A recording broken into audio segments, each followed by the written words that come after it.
today's a perfect day for bird ringing because the nets are hanging very still.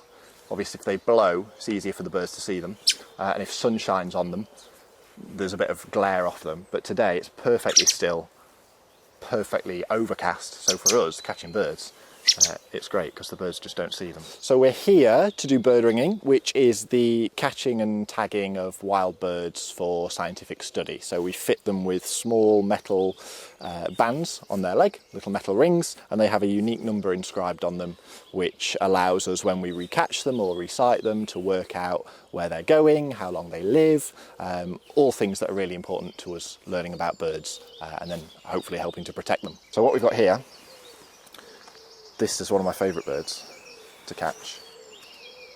They're very small.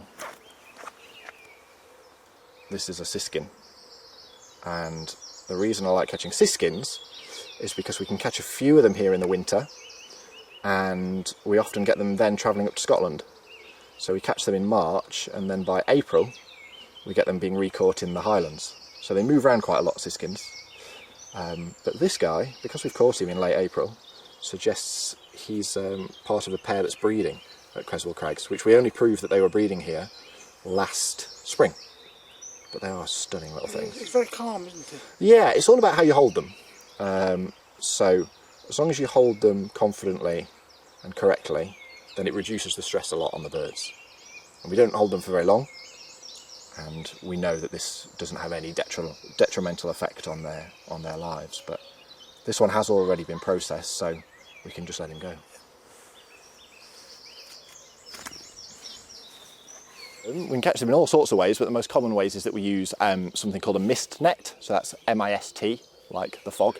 And it's just imagine like a badminton net. So you've got a net strung between two poles, and it goes from about a foot off the floor to about 2.5 metres high, and it's made out of really thin nylon, and it's so thin that humans can't really see it. I've caught people in them before who've just walked into them. So when it's set against vegetation on a nice still day like today, an overcast day where the sun's not gleaming on it, the nets basically become invisible, and we string them up in front of bird feeders, between bushes, and we catch the birds as they're going about, and then we check those nets every 15-20 minutes, take the birds out, pop them in little bags to calm them down, ring them, measure them, weigh them, all sorts of stuff, and then release them. So this one here is a great tit. So this will be familiar to many people, a very common garden bird. And this one's a little bit more shouty. This one already has a ring on it there. So what we do is we read that ring number, and then we'll know when we put that on, or if we didn't put it on, we'd be able to track where it came from. But I can see already, looking at this is one that we put on not that long ago actually, this winter, just gone. Generally, and here in particular, we're catching birds that are coming to bird feeders, so that's birds lots of people are familiar with. It's blue tits, robins, finches, chaffinches, greenfinches, but here we also do catch kingfishers on the river, but for bird ringing you can really ring all sorts of stuff. The group that I'm part of, we ring peregrines, we ring owls, we ring all sorts of different things. We do chicks in the nests, we do adult birds, so really you can ring any bird you want as long as you can get hold of it.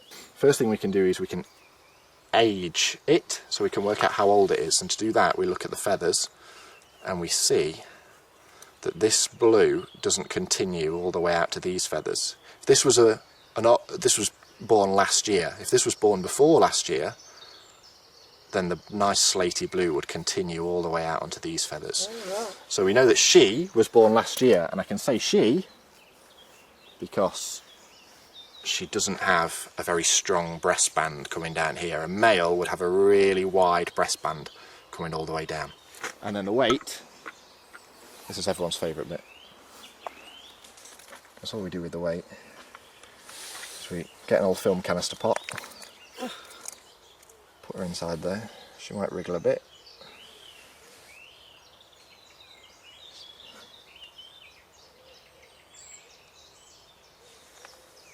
17.3. All this bird ringing is done for the British Trust for Ornithology. So they're the people who give us our licenses, they're the people who all this data goes to. So we give them the data and they use it for all sorts of projects. And anyone can get hold of this data and use it for things like working out where birds go, how long they live. And it's really been fundamental to our understanding of so much, because bird ringing has been going on now for decades. Really the reason we know, I can tell you that a robin lives for an average 2 years, or that we know that swallows go to particular places in Africa, is because we're fitting them with these little rings. This is a bird that we've not caught at Creswell Crags before until today. So in all the years that we've been monitoring, this is a beautiful male greenfinch. He's in stunning breeding. Look at me just being nice and calm. Open out his wing and have a look at that gorgeous yellow. Beautiful. Yeah. It's a big one. So this is a song thrush. It takes bigger rings that we can just get rid of that bit of grass. We can start them by pinching them around the leg. And then once they're around there, we can round them off with our pliers. Just a bit about you, Jack. How long have you actually been doing this? So I started training when I was 16, so now 29, so yeah, 13 years I've been doing this. And it's been the best thing I've ever got involved with. It's so much fun. A lot of early mornings, but it's worth it. Yeah. We have these pliers, which have different size holes for different size rings.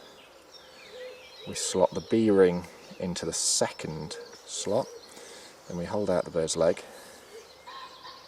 and then put it down.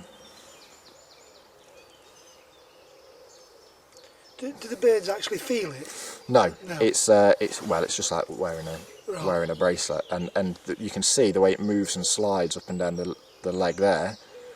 It's not gripping. It's just doesn't come down over the foot, and it doesn't go up above that joint so it doesn't impair them or. No, not at all. This is a bird that I like catching for bird ringing, especially when I'm showing other people, because it's a bird that, if this is in your garden, it's easy to think it's a bit dull and boring and drab. This is a dunnock, but I think when you see them up close, they're really quite beautiful. This grey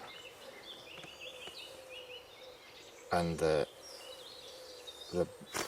mottling on the wings, I think, is really much more subtly beautiful than a bright green finch. Yeah. And what's the most unusual or most sort of elegant or bird that you've actually caught? I love doing the kingfishers here. I think they're amazing.